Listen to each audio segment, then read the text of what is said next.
Vamos lá. Que agora o nosso assunto é o URGS. E aí eu preparei uma revisãozinha assim, ó. Tipo, a aula de hoje eu vou pegar bioquímica celular. Por quê?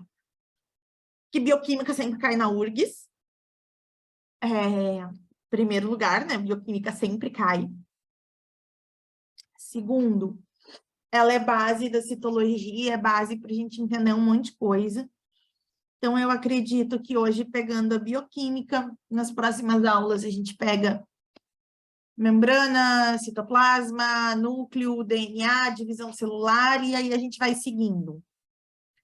Eu fiz uns slides, terminada a aula, eu vou mandar esses slides para vocês, e selecionei 10 exercícios de bioquímica da URGS, dos últimos vestibulares, para a gente fazer junto, e o gabaritinho dele tá comentadinho, tá todo bonitinho, então termina a aula. Além de mandar os slides, eu mando o gabarito também. Olha que maravilha. Então, assim, pessoal, olha só. Quando a gente fala de bioquímica celular, da questão de toda a cito, né, de toda a citologia, por que eu estou falando de bioquímica e citologia junto? Porque é muito difícil tu falar de uma coisa sem falar de outra. Porque a bioquímica, ela vai entrar tanto lá em organelas, como em fisiologia de membrana, como em DNA, RNA, fisiologia humana. Às vezes a pessoa está lá, está estudando, sistema digestório. E daí, às vezes, tem uma dificuldade do caramba de avançar no sistema digestório, no sistema urinário, no sistema endócrino, que é importantíssimo, porque não se tem muito ali a base da bioquímica. Então, vamos pegar essa base, né, de uma maneira bem bacana, e aí, visto isso, a gente segue o baile e fica tudo certo, tá? Eu vou compartilhar aqui com vocês. Compartilhar a tela.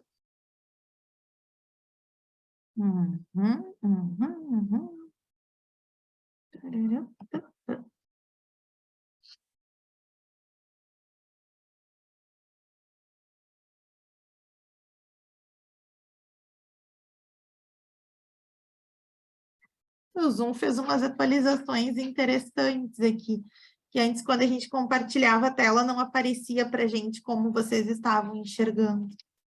Agora aparece. Coisa vai, né? A tecnologia vai aumentando. Então, tá. Olha só. A gente inicia toda essa questão, então, de evolução. Para quem não me conhece, eu não lembro do meu nome, eu sou a prof. Renata, de biologia, né? E aí a gente tem aqui a primeira parte. Mas você não falou que era bioquímica, já está em tipo de célula? Sim. Por quê? Porque primeira coisa, a gente tem que entender que na biologia existem 2 tipos de célula. Então, na verdade, hoje, na verdade, a gente vai ter 3 pontos de revisão. A gente vai ter os tipos de célula proeucarionte, as diferenças entre os tipos de metabolismo, que é o catabolismo e o anabolismo, e a bioquímica celular, tá? E aí, depois, o que não está nesse slide é uma tabelinha de vitaminas, que daí depois eu vou compartilhar com vocês e mandar, aquela coisa toda. Então, olha só, a gente vai ter aqui tipos de células procariontes. Primeira coisa, os slides que eu mandar para vocês, eles vão estar com as minhas anotações, tá? Então, assim, ó, primeira coisa que a gente tem que entender,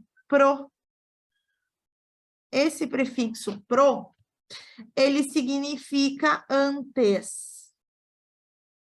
E carionte vem de carioteca, ok? Mas o que é uma carioteca mesmo, né? A carioteca é uma membrana nuclear, é a membrana do núcleo. Então, se esse tipo de célula surge antes da membrana do núcleo, é óbvio que esse tipo de célula não tem membrana no núcleo, porque ele surge antes. Então, essas são as células procariontes. Elas são as células mais simples de todos os seres vivos. Elas são células extremamente simples mesmo. Elas não têm a membrana nuclear, que aí, como eu disse para vocês, é a carioteca. E como elas não têm essa membrana nuclear, o material genético, ele fica disperso no citoplasma. Nesse caso, o que seria este material genético aqui, né? Esse material genético que fica solto no citoplasma, ele vai ganhar o nome de nucleoide. É isso aqui, ó, nucleoide. O que viria a ser um nucleoide, né? O nucleoide, ele é o DNA bacteriano. Por quê? Porque só existem as bactérias como seres procariontes, né? Bactérias, cianobactérias e arqueobactérias são os únicos seres que têm a célula procarionte. Todos os demais têm aquela membrana que separa o núcleo, então o DNA não fica solto. Olha o nucleoide, estão vendo aqui? Ele parece um novelinho de lã, assim, todo emaranhado. Pois bem, se tu tirasse essa estrutura aqui, ó, deixa eu só pegar aqui uma lanterninha aqui para vocês enxergarem. Aqui, ó. Se tu tirasse essa estrutura aqui de dentro do núcleo e abrisse, tu ia ver que forma um anel gigantesco, tá? E alguns pedacinhos se soltam, estão vendo? Então, esses pedacinhos que se soltam, a gente chama de plasmídio. O que seria o plasmídio? O plasmídio nada mais é do que fragmentos do DNA. Inclusive, é esse plasmídio que dá a resistência aos antibióticos, né? Que as bactérias possuem, tá, pessoal? Outra coisa, ribossomos. Os ribossomos são do tipo 70S. O que significa isso? Eles são menores. Então, assim, ó, os ribossomos, eles são, ó, as únicas organelas.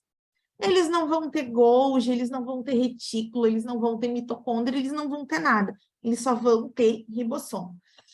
Para quem não lembra o que um ribossomo faz, o ribossomo ele faz a síntese de proteína. Isso é, ele produz proteína. Eu vou botar aqui, ó, síntese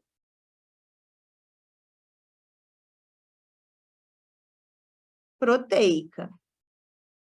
E aí, exemplo, né? Que são os únicos exemplos, que são as bactérias, as arqueobactérias e as cianobactérias. Pessoal, como eu disse para vocês, tá? Vocês vão receber os slides com as minhas anotações, então não se preocupe. E aqui nós temos as células eucariontes. Então, a gente já sabe que carionte vem de carioteca e que carioteca é a membraninha do núcleo. E aí vamos ver, o prefixo eu na biologia, ele vem do grego, né? Tanto que do grego vem o eu, que a gente usa como primeira pessoa da língua portuguesa, né? Eu. E eu significa verdadeiro, original, então sou eu, né? O eucarionte é aquele que tem uma membrana nuclear verdadeira. Então, o eu significa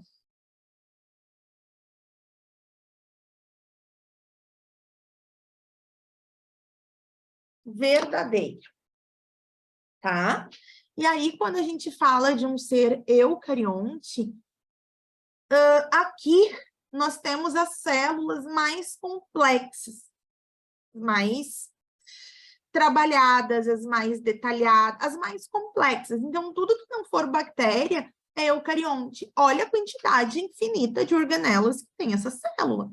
Tem Golgi, tem lisossomo, tem centríolo, tem tudo. Enquanto que lá a procarionte só tinha ribossomo, né? Ela tem a membrana nuclear, e é a carioteca, tá aqui, ó, toda essa parte que vocês estão vendo aqui é um núcleo, ó, tudo isso aqui, né? O núcleo, estão vendo? E, na verdade, o núcleo, ele tem a carioteca. O núcleo só existe porque existe a membrana do núcleo. Aí, tem material genético dentro do núcleo, né? Esse material genético que tem dentro do núcleo é o DNA e o RNA, e existem vários tipos de organelas. Quais são os exemplos, né? Os protozoários, as algas, os fungos, os vegetais e os animais. Pessoal, assim, ó, a revisão nesse ponto de tipos de célula, a gente já vai para a revisão de tipo de metabolismo, mas assim, ó, não é revisão de seres vivos, mas espera lá, deve ter gente que está aí na turma que não lembra o que é um protozoário. Um protozoário, ele é um ser vivo unicelular, isso, ele só tem uma célula, e ele é eucarionte. Então, por exemplo, tem vários protozoários que causam doenças, tanto que nós temos o quê? Nós temos o mal de Chagas, nós temos a toxoplasmose, a malária, a leishmaniose, né? Que são ali doenças causadas por protozoários, tá? Então, eles são seres unicelulares, nem todo o protozoário vai causar doença, mas muitos vão causar, tá? Muitos vão ter esse probleminha. Então, vamos seguir aqui. Olha só, qualquer dúvida vocês vão perguntando, tá? E agora a gente vai dar uma olhadinha nos tipos de metabolismo, o que é muito importante, porque às vezes tu vai estar lá numa questão que é, sei lá, sobre nutrição, e às vezes tu nem sabe, nem lembra o que é um metabolismo, o que é um anabolismo, o que é um catabolismo. Aí vai estar falando lá, a digestão de proteínas é um tipo de... E aí tu não sabe, né? Então, vamos dar uma olhadinha. Olha só, tudo que está vivo tem um metabolismo. Então, até aqui, ó, nesse esqueminha eu coloquei assim, metabolismo, conjunto de reações que ocorrem nos seres vivos. No nosso corpo acontece um monte de reação o tempo inteiro. Respiração, digestão, formação de proteína. E nós estamos vivos porque o nosso metabolismo está funcionando. Então, assim, o primeiro tipo de metabolismo que a gente vai ver aqui, ele se chama catabolismo. O catabolismo é uma degradação.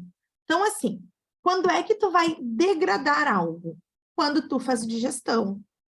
Toda vez que tu tá lá fazendo a tua digestão bonitinha, tu tá degradando aquele alimento, né? Então, conforme esse alimento está passando pelo teu tubo digestório, ele está sendo desmanchado, ele está sendo degradado. E por que tu come? Uma pessoa que não se alimenta direito, ela pode ter anemia. O que é a anemia? A falta de nutrientes. Então, quando tu te alimenta, tu quebra aquele alimento, o nosso corpo quebra, ele degrada esse alimento numa forma de catabolismo, que é uma degradação, e aí ele vai pegar todos aqueles nutrientes que vão ser utilizados como combustível para o nosso corpo ficar funcionando, permanecer ok. Então, olha só, o catabolismo é uma degradação. O anabolismo é uma síntese. E síntese, para a gente, significa produzir, significa fazer. Então, veja bem, tu vai lá e tu come, sei lá, qualquer coisa. Comer lá um lanche, tu vai digerir esse lanche através do catabolismo, então tu degrada aquele lanche, e daí dali são tirados vitaminas, glicose, aminoácido, os nutrientes, né, daquilo que tu ingeriu, e o teu corpo vai usar esses nutrientes para montar algo que tu precisa, para montar uma proteína. Quando eu falo de proteína, pode ser um hormônio, pode ser uma enzima, pode ser até a saliva, pode ser massa muscular, a gente pode ser um monte de coisa. Então, o catabolismo, ele é uma degradação, onde o teu corpo vai pegar moléculas muito complexas, como, por exemplo, a proteína de um bife, e vai quebrar isso em moléculas muito simples, que seriam aminoácidos. E aí, o que vai acontecer? Esses aminoácidos, na hora que eles são quebrados, eles liberam energia. Por isso que quando tu come e tu faz a digestão, tu ganha o quê? caloria, tá? A caloria, que daí às vezes a pessoa fica lá cuidando, né? Ah, isso tem tantas calorias, isso ela não sabe, tipo, o que é a caloria? O que é a caloria, né? Tipo, a gente fala tanto, mas assim, a pessoa sabe o que é uma caloria? Ela sabe por que a caloria engorda? Ela sabe por que a caloria está na comida? Por causa disso, que quando tu digere, forma essa caloria, né, é uma liberação de energia. Energia essa que o teu corpo vai usar para se manter. Por isso que se tu come mais do que tu gasta, tu acumula, tu engorda. Então, o que vai acontecer? O teu corpo vai pegar essas moléculas simples que foram usadas na digestão e ele vai formar moléculas complexas. E para ele formar moléculas complexas, para o teu corpo funcionar, o que o teu corpo faz? Gasta caloria. Isso é, ele absorve energia, tá? Então, aqui nós temos os tipos de metabolismo. Diferença entre o catabolismo e a diferença entre o anabolismo. E aí a gente entra aqui com a composição química de todos os seres vivos. Todo ser vivo ele tem que ter uma composição química, então a gente tem vários elementos químicos aí no corpo humano. Alguns a gente precisa menos, outros a gente precisa mais. Então, aqueles que a gente precisa mais, a gente vai chamar de macronutrientes. E os que a gente precisa menos, a gente chama de micronutrientes. E aí, aqueles macronutrientes que está em vermelhinho, eles formam uma palavrinha que a gente chama de CHON. Carbono, hidrogênio, oxigênio e nitrogênio. Tá? E a gente vai dividir todos esses, como é que eu vou dizer assim? A gente vai dividir todos esses elementos em compostos inorgânicos e em compostos orgânicos, tá? Quem seriam os compostos inorgânicos? Água e sais minerais. Quem seriam os compostos orgânicos, né? Carbo, lipídio, proteína, ácidos nucleicos, que são DNA e RNA, que são os únicos que a gente não vê hoje, a gente vai ver em núcleo, e vitaminas. Então, veja bem, a gente começa falando da água, e olha só, a gente tem uma evolução da vida ali, que está mostrando um ser humano indo do estágio de bebê até o estágio de uma pessoa bem velhinha. O que vai acontecer? Por que eu botei essa imagem? Porque a quantidade de água no corpo de um indivíduo, ela vai variar de acordo com alguns fatores. Então, ela varia de acordo com a idade. Quanto mais jovem a pessoa, mais água ela tem no corpo. Por quê? Porque a água permite velocidade metabólica, gasto de caloria. Uma pessoa muito jovem, ela gasta mais caloria do que uma pessoa idosa. Por isso que as pessoas tendem a ganhar peso conforme envelhecem. A espécie. Gente, se tu for pegar, sei lá, pega uma espécie, deixa eu pensar, sei lá, uma estrela do mar, uma aranha. Proporcionalmente, uma aranha tem bem menos água no corpo do que uma mãe d'água, do que uma medusa, que é aquela massa de água gelatinosa. Então, varia de acordo com a espécie e com a atividade metabólica. Então, assim, se tu é uma pessoa que bebe bastante água, se tu é uma... Por que beber água também ajuda a emagrecer? Porque o cérebro, ele tem uma certa dificuldade entre diferenciar a fome da sede. E outra, quando tu tem um nível legal de água no teu corpo, teu metabolismo é mais ágil, pessoas que malham têm metabolismo mais rápido, enfim, tá? É uma série de coisas. E aqui a gente vai dar uma olhadinha nos sais minerais. Eu selecionei os principais. A gente vai ver um a um. E aí a gente segue o baile. Então, assim, primeira coisa, tá? A gente tem sódio e a gente tem potássio. Eu já botei os dois juntos, porque eles trabalham juntos. Então, eles vão fazer o controle osmótico. O que é o controle osmótico? O controle osmótico é o controle dos níveis de água no organismo.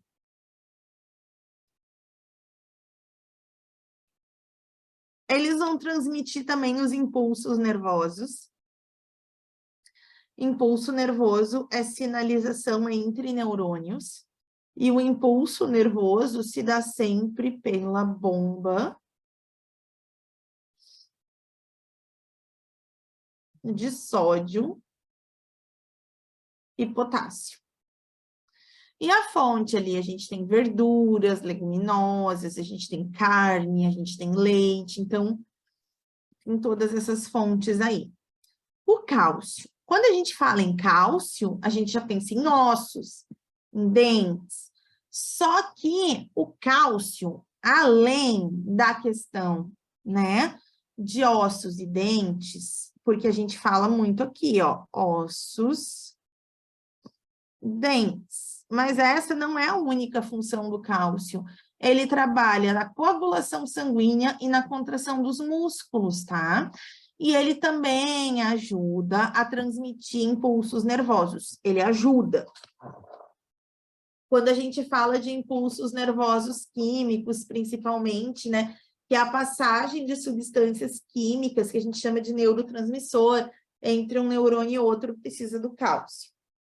A gente vai encontrar ele, então, numa forma solúvel nessas estruturas aqui, que daí seria uma forma iônica.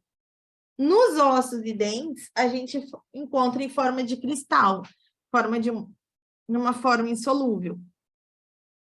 As maiores fontes de cálcio são os vegetais verdes escuros, tá? Então, uma carência de cálcio, problema de coagulação, osteoporose, que são os ossos porosos, fracos, né? E o raquitismo, que é um pequeno desenvolvimento na infância. Depois nós temos o ferro. O ferro, ele vai produzir proteínas super importantes no nosso corpo. Uma delas é a hemoglobina, que é uma proteína que fica nas hemácias, isso é nos glóbulos vermelhos do nosso sangue, e que trabalha transportando o oxigênio.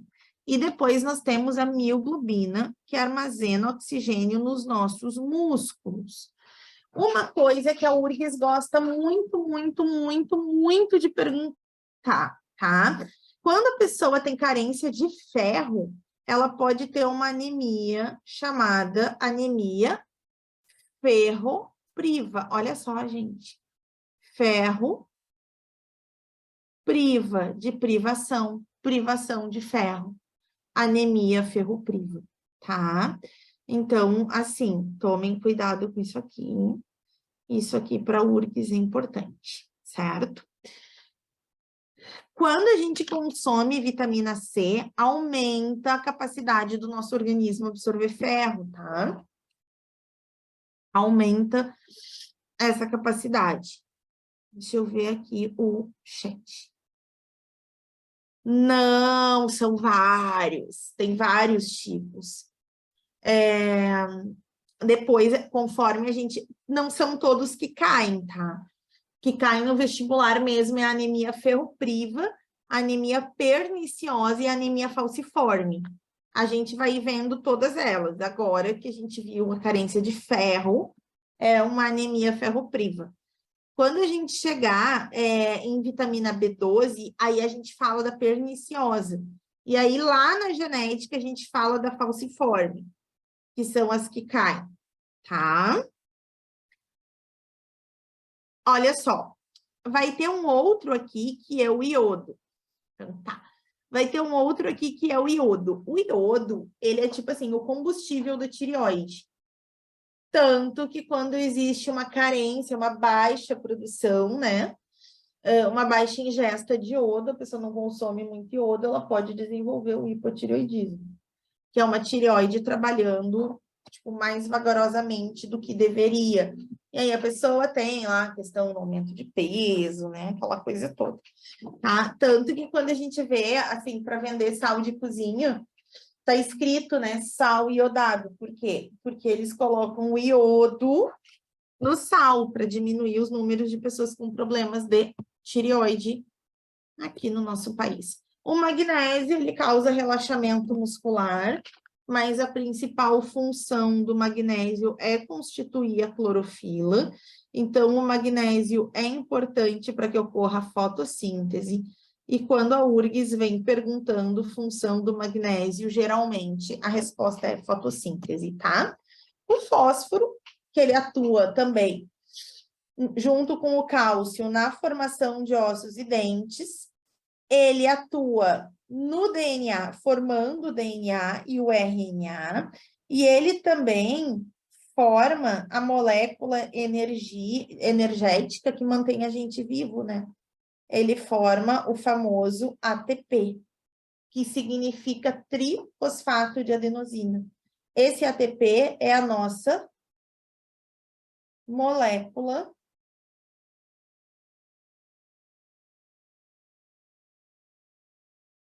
energética. E aí a gente vai para compostos orgânicos, tá? Então, assim, falou em compostos orgânicos, agora entra a grande maioria. A gente vai ter carboidrato, a gente vai ter proteína, a gente vai ter lipídio, a gente vai ter um monte de coisa. Então, olha só. A gente vai começar com os carboidratos. Eu não coloquei aqui, mas eu vou colocar agora. Olha só.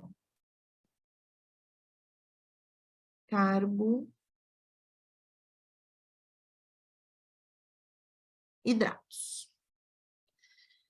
Amadinhos, seguinte, carboidratos são açúcares. E aí, cuidem, porque na bioquímica, açúcar em bioquímica não significa doce, tá? Açúcar na bioquímica significa uma molécula altamente energética ou estrutural. E a gente vai dividir os carboidratos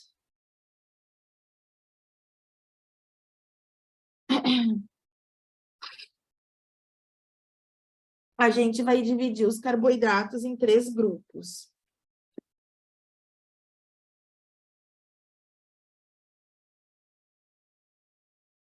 O primeiro grupo são os monossacarídeos, tá? Que são os açúcares simples. Os monossacarídeos, a gente vai dividir assim.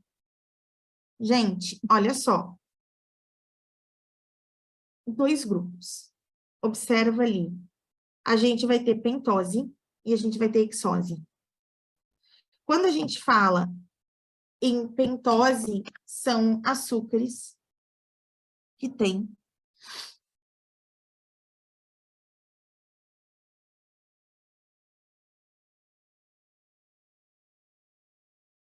5 carbonos. Tá? Quando a gente fala de hexoses, eles vão ter açúcares com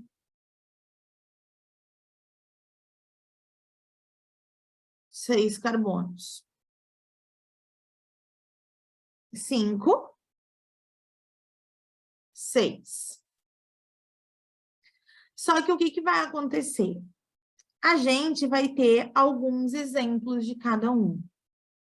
Então, veja bem, exemplos de pentose, nós temos a ribose, que começa com R, R de ribose, R de RNA. Ela vai formar o RNA e ela forma o ATP. Depois nós temos um outro açúcar, que começa com a letra D, desoxirribose. D de desoxirribose, D de DNA. E tem a ribulose, tá? Que é um açúcar ali da fotossíntese e que não é tão importante. Só que aqui, ó, esses açúcares aqui, eles têm uma função estrutural. Eles não disponibilizam energia para o ser vivo, eles montam uma estrutura. Depois, as hexoses, sim, essas têm função energética, porque elas liberam energia para um ser vivo.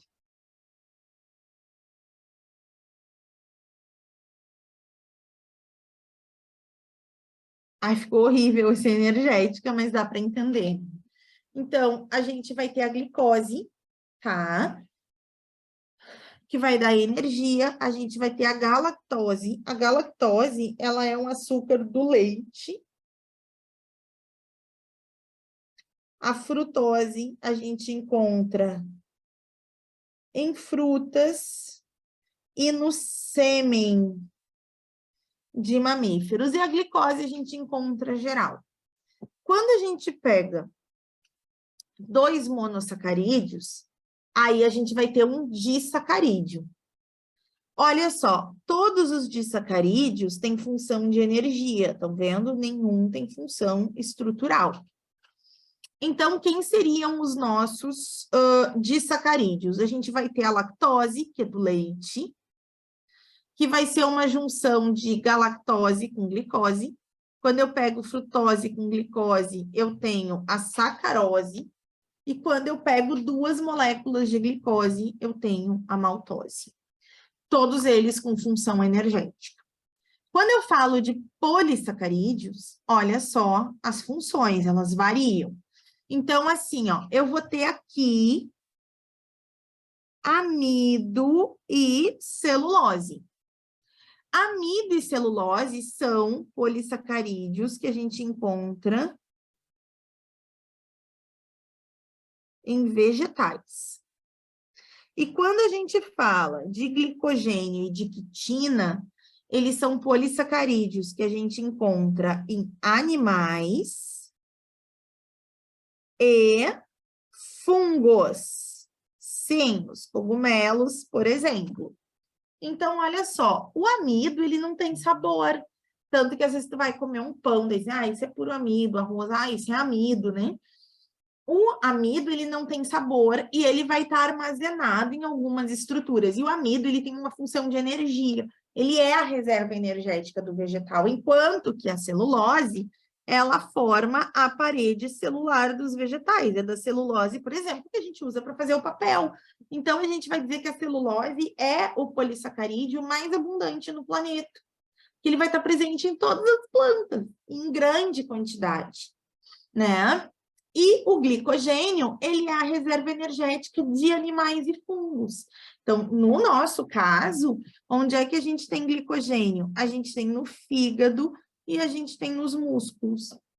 A quitina, ela vai estar presente na parede celular dos fungos, porque sim, fungos também têm parede celular, e vai estar lá formando, por exemplo, o exoesqueleto dos artrópodos, né? Para quem não lembra, artrópodos são insetos, aranhas, escorpiões, e eles fazem aquelas mudas periódicas, né, que a gente chama de ecdise, ou de muda, onde eles trocam os exoesqueletos.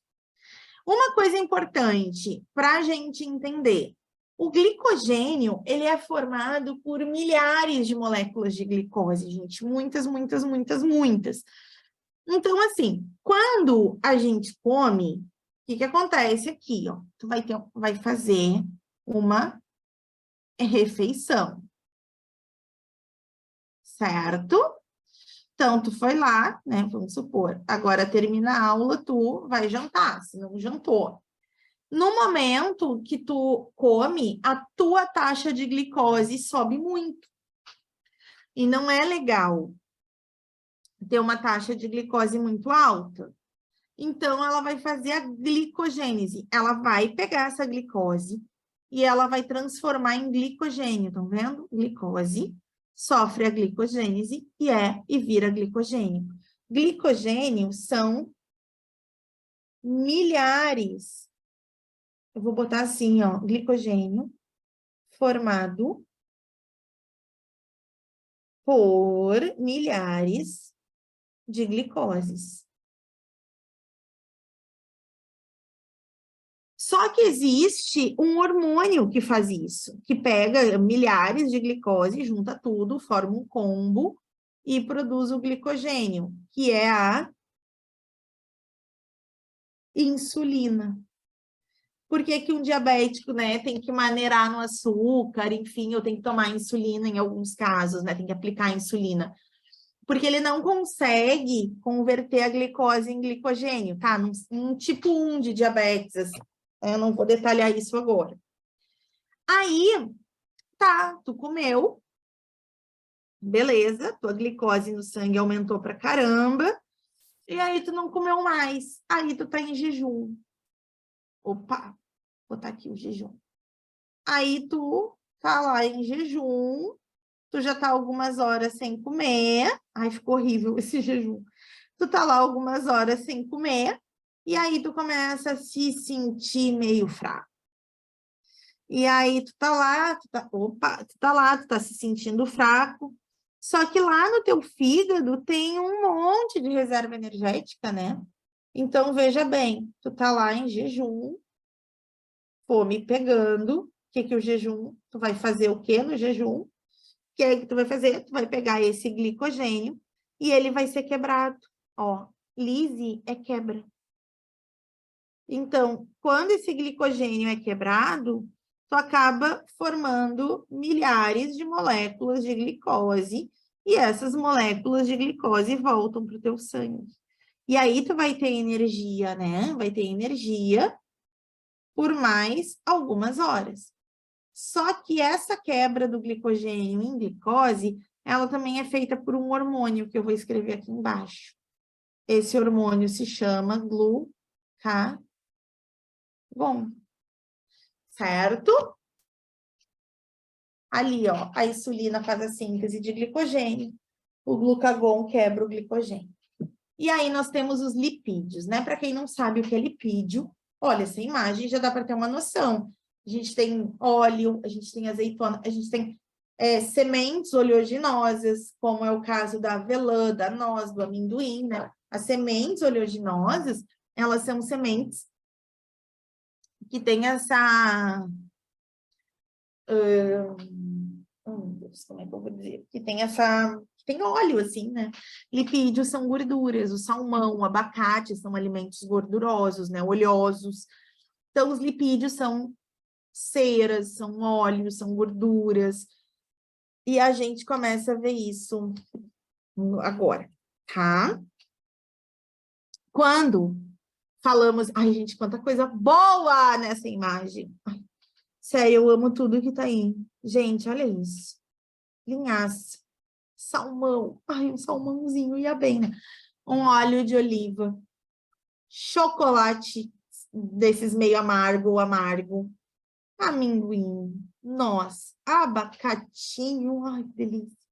É uma guacamole, eu tô com fome, tô pensando em comida. Castanha do Pará, gente, meu Deus, quanta coisa boa. E esses são os lipídios. Quando a gente fala de lipídio, eles podem ter uma função estrutural. E aí a gente pode perguntar assim, tá, mas o que que os lipídios formariam, né? Lipídio forma. Por que que ele tem a função estrutural? Gente, ele forma, por exemplo, a membrana.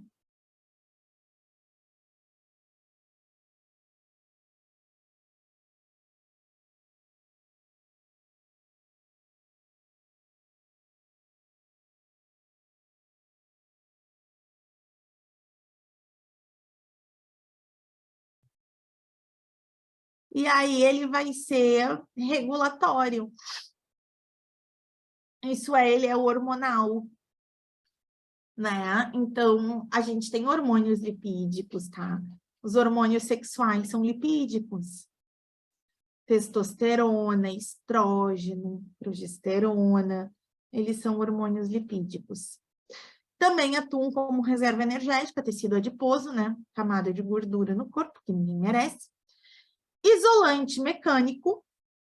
Gente, a gordura, ela impede choques mecânicos. Isolante térmico e elétrico também. Nossa, gordura atua como isolante elétrico no nosso corpo. Sim, nos neurônios. Os neurônios têm uma capinha de gordura que a gente chama de bainha de mielina. A bainha de mielina é um isolante elétrico de neurônio. Por quê? Porque neurônio funciona com eletricidade. Então, se eles não tiverem um isolamento elétrico, o que que vai acontecer? Literalmente entram em curto-circuito. E lipídio não gosta de água. Então, eles são apolares, não dissolvem em água. Isso tu pode ver na tua casa mesmo. Se tu pegar um copo, botar uma parte de água e uma parte de óleo, a água e o óleo não vão se misturar jamais, né? E eles são solúveis em solventes orgânicos. Então, assim, eles não são solúveis em água, mas se tu usar lá no laboratório um éter, um clorofórmio, um álcool, eles solubilizam, tá? O primeiro tipo de lipídio são os glicerídeos. Quando a gente fala de glicerídeo, eles são os óleos e as gorduras, e existe diferença, né? Eles vão se formar por desidratação. Então, a gente vai ter uma estrutura química, que lá na química vocês veem, que é o glicerol e um ácido graxo. Quando o glicerol e o ácido graxo se unem, eles perdem água, e aí vira um glicerídeo. Esse glicerídeo, ele pode ser um óleo e uma gordura. Então, assim, os óleos, geralmente, é o lipídio bom. São aqueles insaturados, né? E geralmente eles são na forma... Não, geralmente não. Eles sempre são na forma líquida em temperatura ambiente. E quando a gente fala dos óleos, é mais comum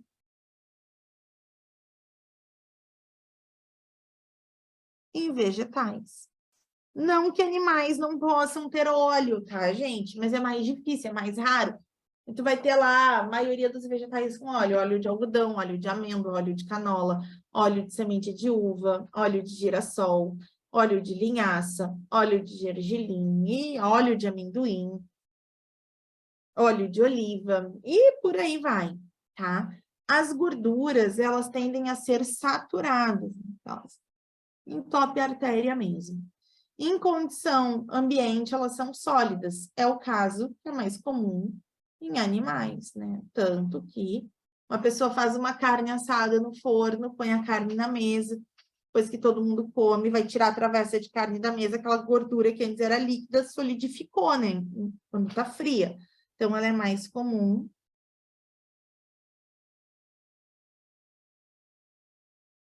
em animais.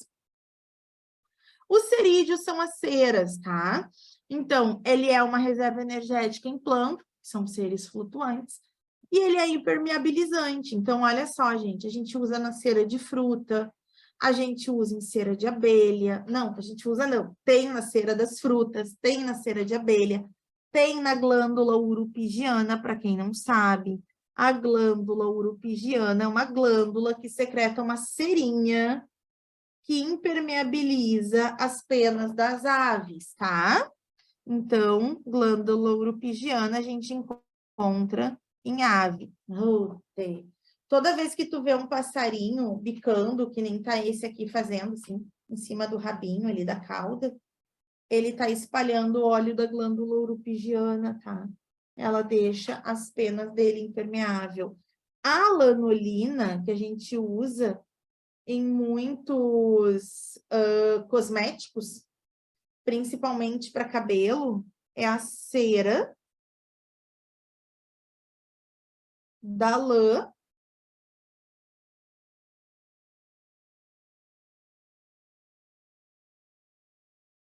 de ovelha, certo? E aqui a gente vai ter os esteroides, onde o lipídio mais famoso é o colesterol. Então, gente, pelo amor de Deus, tá? Colesterol é só em animais. Então, se eu perguntasse assim, essa é velha, talvez eu já até perguntei, alguém já ouviu eu falando. Comer batata frita causa colesterol? Não, não causa. Como assim não causa? Tu pode te entupir de batata frita. O teu colesterol não vai aumentar. Agora, os teus triglicerídeos, meu amor, aí é outra coisa, tá? O triglicerídeo também entope a artéria, também entope coronária, também causa AVC, infarto, aquela merda toda. Então, assim, mas colesterol é só em célula animal.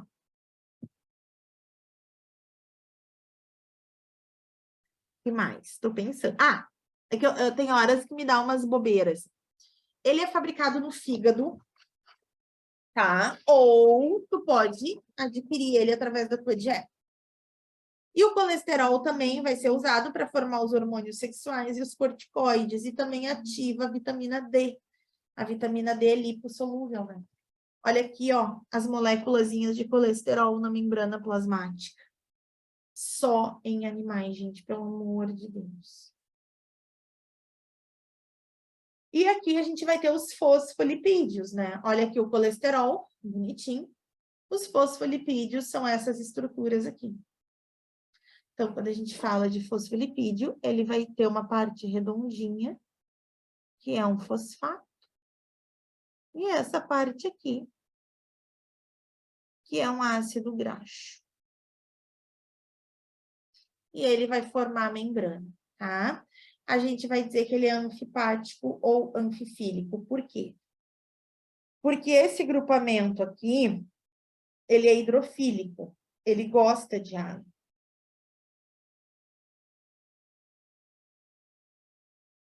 Quando ele é hidrofílico, a gente diz que ele é polar. Quando ele é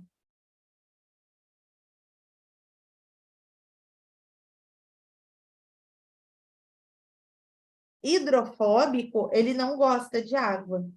A gente diz que ele é apolar. Quando uma molécula, uma estrutura tem dois lados opostos, então, tipo o fosfolipídio, ele tem uma parte que gosta de água, ele tem uma parte que não gosta de água. Aí a gente vai dizer, né, que ele é anfipático ou que ele é anfifílico. Por quê? Porque ele tem duplo sentido. Ele tem dois lados opostos, certo? Isso significa dizer que algo é anfipático ou que é anfifílico. É isso que significa. E a gente vai ter os famosos colesterol do tipo HDL e LDL. O HDL é conhecido popularmente como o bom colesterol, enquanto o LDL é conhecido popularmente como, não estou errando todas as palavras, como o colesterol ruim.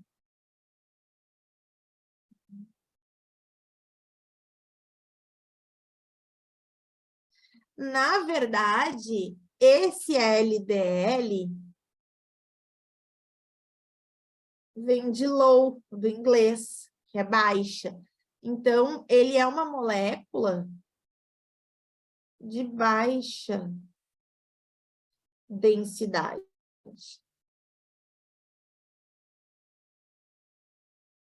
Enquanto que o HDL, esse H, vem do inglês height, que significa alto. Então, é uma molécula de alta densidade. Veja que o HDL, ele transporta os triglicerídeos e o colesterol. Ó, ele transporta esse e esse. Enquanto que o LDL só transporta o colesterol. Então, quando a gente fala do HDL, ele vai pegar o colesterol do sangue e esse HDL leva o colesterol do sangue para o fígado.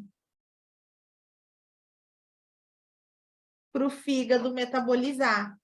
Enquanto que o LDL, ele tira o colesterol dos tecidos e ele leva para o sangue. E aí ele começa a acumular no sangue. E aí, a partir do momento que ele vai acumulando no sangue, ele vai se depositando lá, né, gente? Dentro de artéria. Ai, é um horror, tá? E aí, a gente entra na última parte agora, né, dessa parte de bioquímica, que são as proteínas, tá? Proteínas são muito importantes, e todas as proteínas, elas vão ser formadas a partir de 20 aminoácidos. Elas podem ter função estrutural, depois a gente vai ver isso, regulatória, que seria hormônio.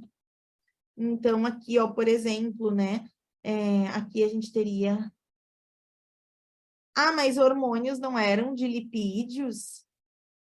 A maioria é proteico. Alguns são lipídicos, que são os sexuais, né? E a cortisona, todos os outros são proteicos. Catalítico, formando enzima. E aí, gente, de transporte, por exemplo, a hemoglobina do sangue, né? Que transporta oxigênio, gás carbônico, enfim.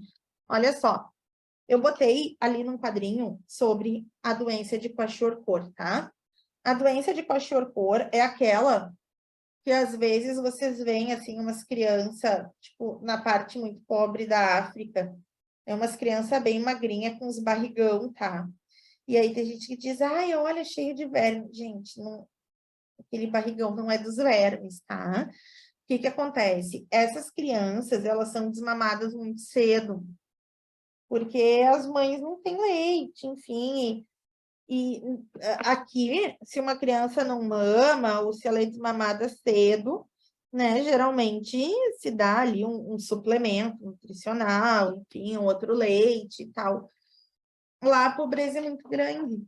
Então, essas crianças, elas passam a não ter mais proteína na sua dieta, só açúcar, só carboidrato.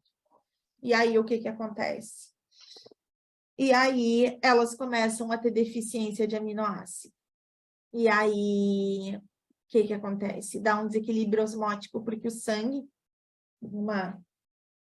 o corpo numa medida desesperada ali, né? Para manter esse equilíbrio, começa a consumir as proteínas do próprio sangue. Então, vai mudar a concentração do sangue. E aí, depois, em osmose, a gente vê isso melhor. Mas os líquidos do sangue acabam entrando ali nos órgãos, fazendo um inchaço, fazendo o aumento do abdômen. Os aminoácidos são as estruturas que formam as proteínas. Então, a gente vai dizer que aminoácidos são monômeros, olha só. O que é monômeros? Unidades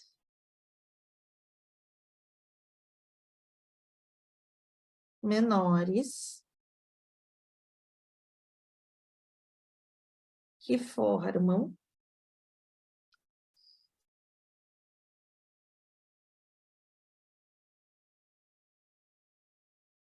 as proteínas que são os polímeros. Aqui. Polímeros são grandes estruturas, né? Formadas por neurônios, por monômeros. Então, aqui, ó, é uma estrutura de um aminoácido. Então, olha o que que a gente tem aqui. A gente tem um carbono aqui, né? Um carbono central aqui no meio. Aí, aqui a gente tem um grupo carboxila. A gente tem um hidrogênio. A gente tem um grupo amina, que dá o nome de aminoácido. E a gente tem um radical aqui que vai variar. Então, quando a gente fala dos aminoácidos, a gente vai dividir esses aminoácidos em não essenciais ou naturais e nos essenciais. Os essenciais não são produzidos pelo nosso organismo. Então, pensa assim, bom, se o essencial não é produzido no teu organismo, então seria essencial que tu comesse ele, tá? Os essenciais são aqueles que o nosso organismo forma. Os não essenciais são os que o nosso organismo forma. Então, vendo aqui, ó, essa mistura de arroz com feijão, ela fornece 100%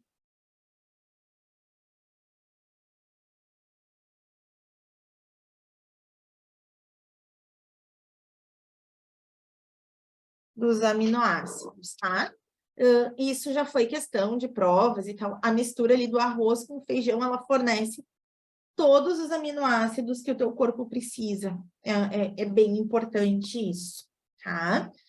Olha só, uma proteína, ela pode desnaturar. então, o que que seria a desnaturação, tá? A desnaturação é a perda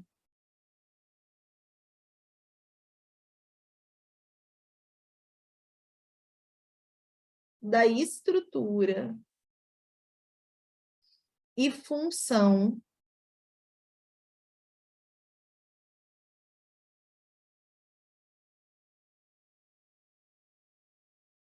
da proteína. Quando que a proteína vai perder toda a sua estrutura ou toda a sua função? Então, é uma perda da estrutura e função da proteína quando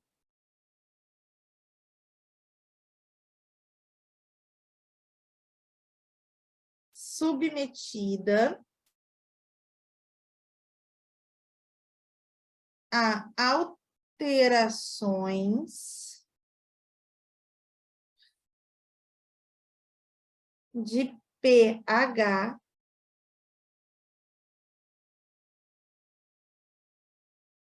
e temperatura. Veja que interessante. Então, por exemplo, a clara do ovo, né? A clara do ovo, ela é uma proteína.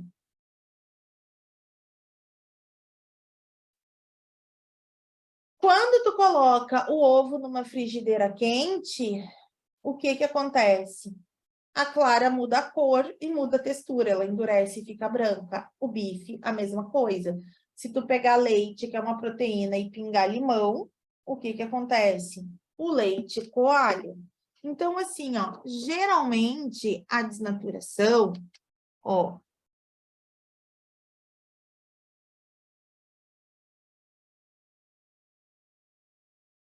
é irreversível.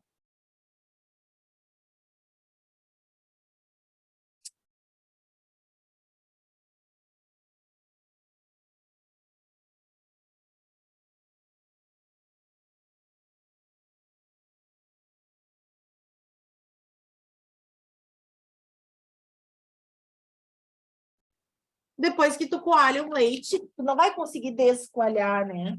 Depois que tu cozinha uma carne, tu não vai conseguir deixar ela ficar crua de novo. Depois que tu cozinha um ovo, ele não vai voltar a ser cru. Eu só quero que vocês tenham em mente o seguinte, prestem atenção. Tem um tipo de desnaturação que é reversível, tá? Que é a desnaturação da proteína que a gente tem no cabelo, a queratina. Quem aí tem cabelo cacheado ou cabelo crespo, sabe que se passar um secador quente ou que se passar uma chapinha, o cabelo fica liso. Por quê? Porque tu desnatura a queratina. Quando tu lava o cabelo e molha, ela renatura. A desnaturação se desfaz. É uma das únicas exceções. Todas as outras são irreversíveis, tá? Aqui a gente vai ter as funções de proteína. Então, assim, proteínas contráteis, actina e miosina são exemplos. Elas fazem contração muscular, defesa, que são os anticorpos, são as imunoglobulinas, que são os glóbulos brancos, transporte, né? Hemoglobina e mioglobina, que a gente falou lá no início, hormônios, insulina, prolactina, que faz o leite materno, as estruturais, o colágeno, a elastina, a queratina, e as enzimas amilase, tripsina e tal, que fazem a digestão. E quando a gente fala de enzima, enzima é um tipo de proteína, das mais importantes. Então, enzimas são tipos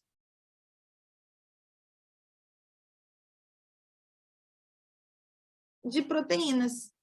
E elas vão ser altamente específicas. Então, na verdade, elas são aquele modelo chave fechadura. Deixa eu até mostrar esse slide. Ai, meu Deus! Esse slide aqui explica melhor. Ela é altamente específica.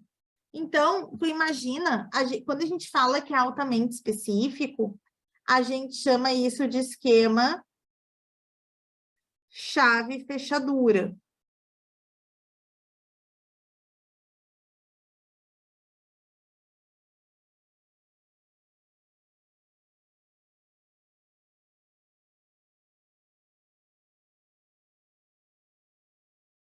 Por quê? Porque é muito, muito, muito, muito específico. Muito mesmo. Então, por exemplo, assim, se a gente for pegar uma enzima como a lactase, tá? Uma enzima chamada lactase. Vamos botar o exemplo aqui. Tudo que termina em ase é enzima. Então, tu imagina que eu tenho essa enzima aqui, lactase. A lactase, ela é uma enzima que ela digere lactose. A lactase é a enzima que digere a lactose. Então, lactase é uma enzima, lactose é um açúcar, tá? Ela é altamente específica. E aqui tu vai ter lactose. A lactose é o açúcar do leite. Olha o que vai acontecer. A lactose forma o esquema chave-fechadura ou esquema enzima-substrato, que é a mesma coisa, onde ela se encaixa no substrato. Isso a enzima se encaixa naquilo que ela degrada. E aí ela quebra. Ela vai formar produtos. Então, lembra que a lactose era uma junção da glicose com a galactose, que é o outro açúcar do leite. Ela faz essa quebra, ela degrada. As enzimas são proteínas que atuam, por exemplo, na digestão, um exemplo. E aí, aqui, ó, o que que acontece, né? As enzimas, elas têm uma temperatura, e elas têm um pH ótimo. Então, por exemplo, tá? Para ser humano, a temperatura onde a enzima chega na atividade máxima é 36,5 graus, que é a nossa temperatura, né? Tanto que se a tua temperatura baixar demais ou subir demais, dá problema. Agora, quando a gente fala de pH, isso varia. Então, observa que aqui, ó, a gente tem um pH aqui que vai ser em torno de 2,5. Aqui a gente tem um pH 7 e aqui, sei lá, vamos botar um pH 10. Então, aqui eu tenho um pH ácido, um pH neutro e um pH alcalino, né, básico. Aí observa que as enzimas mudam o trabalho. Algumas trabalham melhor num pH ácido, como, por exemplo, uma enzima do estômago, que é a pepsina. É uma enzima que age no teu estômago, tanto que o estômago é super ácido, né? Para pessoa que não sabia que o estômago era ácido, imagina quando a gente vomita. O vômito é super ácido, ele queima a garganta, tá? Num pH neutro, a gente tem a amilase, que é a enzima da saliva. E num pH ótimo, de alcalino, a gente tem tipo a tripsina, que atua no intestino delgado. Então, se tu for pegar as enzimas do corpo humano, todas atuam na mesma temperatura, mas sob pHs diferentes, dependendo do órgão, certo? Eu vou fazer o seguinte, espera aí. Eu vou manter aqui.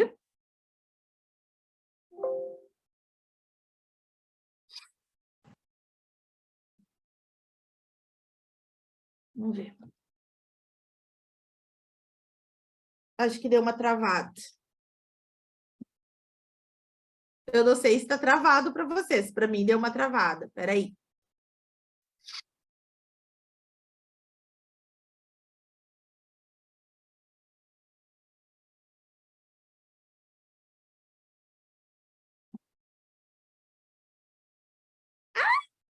Vocês estão me ouvindo?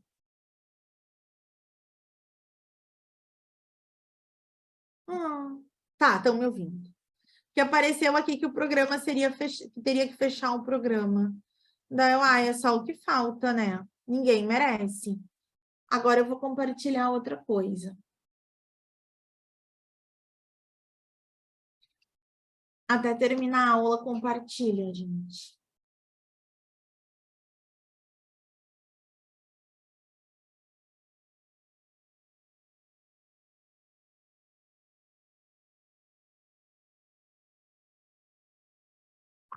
Ai, sério, eu vou dizer uma coisa para vocês. Deixa eu... Agora vai.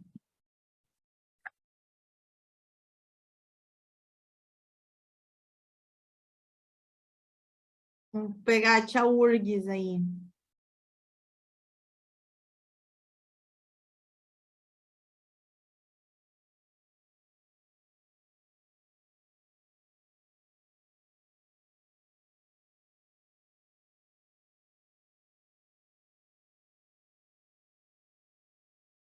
Vou dar aí 2 minutinhos, né? Uns 2, 3 minutinhos para vocês fazerem a questão, ok?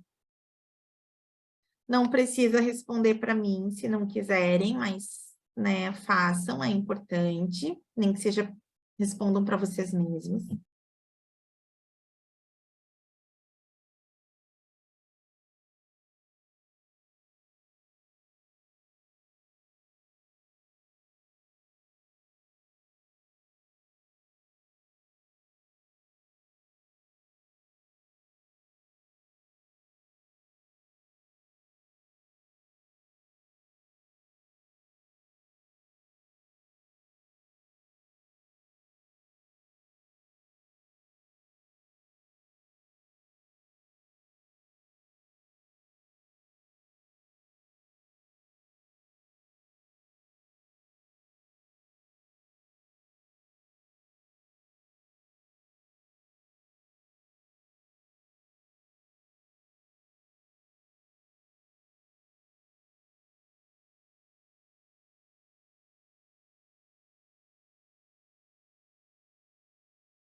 Meu Deus do céu. Gente, eu acho que esse negócio tá travando.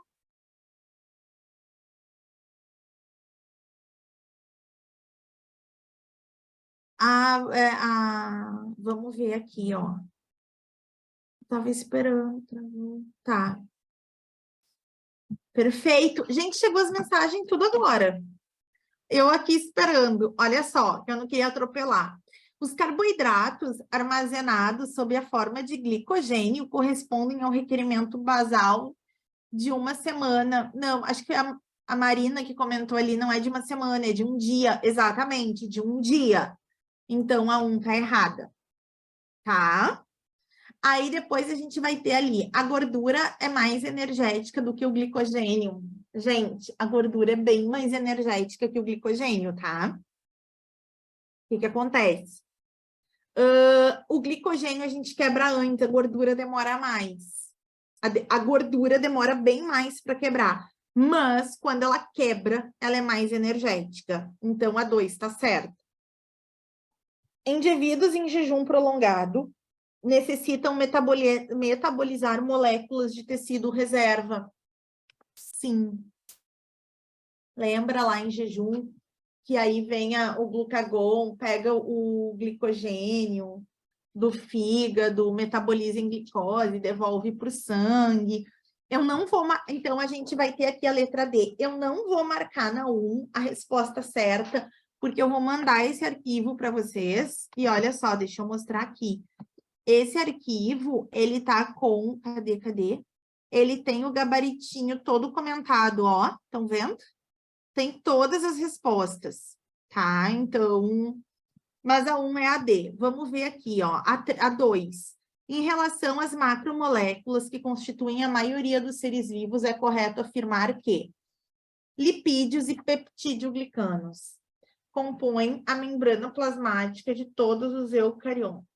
Agora aqui eu vou botar, eu não sei se está no comentário, mas eu vou botar uma observação aqui embaixo, tá? Peptídeo-glicanos formam parede de bactérias. E bactérias são procariontes. Então, não pode ser a letra A, tá? Os ácidos nucleicos, DNA e RNA, são formados por vários nucleotídeos. A gente não viu ácidos nucleicos ainda, mas sim, essa é a resposta, tá? Acabou caindo aqui junto. Tá? Então, o glicogênio e o amido são polissacarídeos produzidos em células vegetais. O amido não, o amido a gente viu que é só em vegetal, aliás, o amido sim, e o glicogênio em animais. Triglicerídeos e polissacarídeos são carboidratos, não. Polissacarídeo é carboidrato, triglicerídeo é gordura. Enzimas são proteínas? São. Esteroides são proteínas? Não. São lipídios, são gordura. Então, assim, a gente não viu o DNA e RNA, mas, né, claro, vocês não tiveram a matéria agora e tal, podem ter esquecido, mas com a aula de hoje a gente conseguiria, pelo menos por eliminação, acertar a questão, tá? Vamos fazer a 3. Olha só, VOF. Todas as enzimas têm o mesmo pH ótimo? Lembra o último slide? Que a gente viu que tinha enziminha lá, que tinha pH ácido, né? Outras neutra, outras alcalinas, então aqui é falso. A temperatura não afeta o trabalho da enzima? Se a enzima é uma proteína, toda proteína, quando, né? Ah, tem chat. Afeta, muito bem. Isso aí, Marina, afeta sim. Então, vamos botar aqui um F. Depois eu apago, tá? Porque eu quero mandar para vocês o arquivo limpo, se vocês quiserem fazer de novo. A desnaturação. Lembra lá que a desnaturação, daí a pessoa diz, nossa, vocês viram? A revisão eu fiz bem como a URGS cobra, tá? A desnaturação em temperaturas elevadas pode reduzir a atividade enzimática. Lembra que a temperatura, a enzima trabalha perfeitamente a 100% numa temperatura ótima. Tudo que aumenta ou diminui, né, atrapalha a enzima. Então, muito bem, verdadeira, perfeito. A concentração do substrato afeta a taxa de reação de uma enzima. Vocês estão vendo que essa última é um pouquinho mais chata, mas daí eu tenho uma coisa para falar para vocês. Eu vou explicar ela. Mas assim, ó, geralmente quando a URGS coloca uma questão mais chatinha, ela consegue fazer com que, se tu tiver certeza das outras, tu vai na eliminação. A URGS faz muito disso.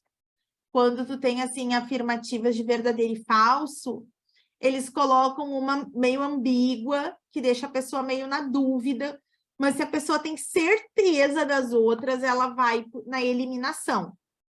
Na eliminação, só nos resta a alternativa E, tá? E aí eu vou explicar o porquê que a concentração do substrato afeta a taxa de reação de uma enzima.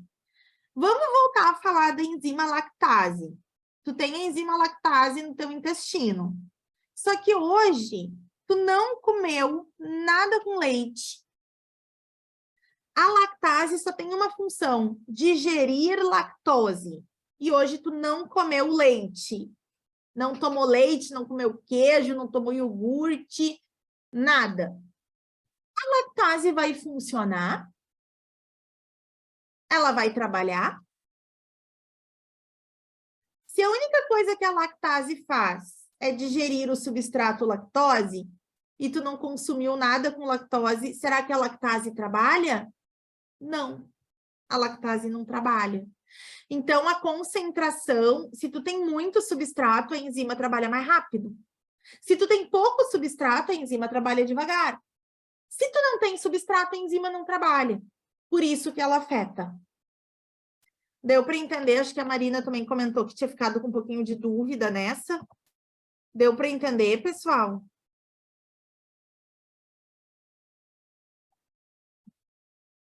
Perfeito, perfeito, perfeito. Vocês viram, assim, ó, eu quero fazer todo revisão assim. Um pouquinho de matéria, um pouquinho de exercício. E tem umas que eu vou pegar mais só exercício mesmo. Olha só essa aqui. Lembra que eu falei da kwashiorkor? Que é aquela do barrigão?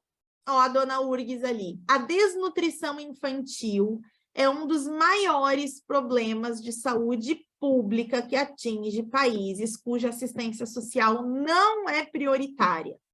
A anemia é o principal resultado da desnutrição infantil. Aqui está falando de anemia. Considere as seguintes informações sobre a desnutrição infantil.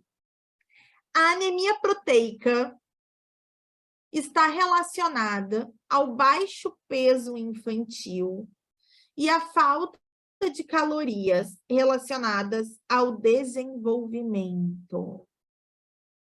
A proteína animal provém de carnes, peixes, ovos e leite e é fonte de todos os aminoácidos essenciais. A síntese de hemoglobina está diretamente relacionada à anemia e pode ser prejudicada, entre outros fatores, pela falta de ferro e pela falta de vitamina B12. Amadinhos, olha só. Anemia proteica está relacionada a baixo peso. Se uma criança quase não come proteína, o que é proteína? Carne, ovo, leite, mas essa criança se entope de massa, de bolacha, de carboidrato. Porque aí, mas daí, tipo, gente, proteína é o mais caro da alimentação. Então, o que que acontece? Tem muita criança. Por que geralmente, quando tu vai em comunidades, assim,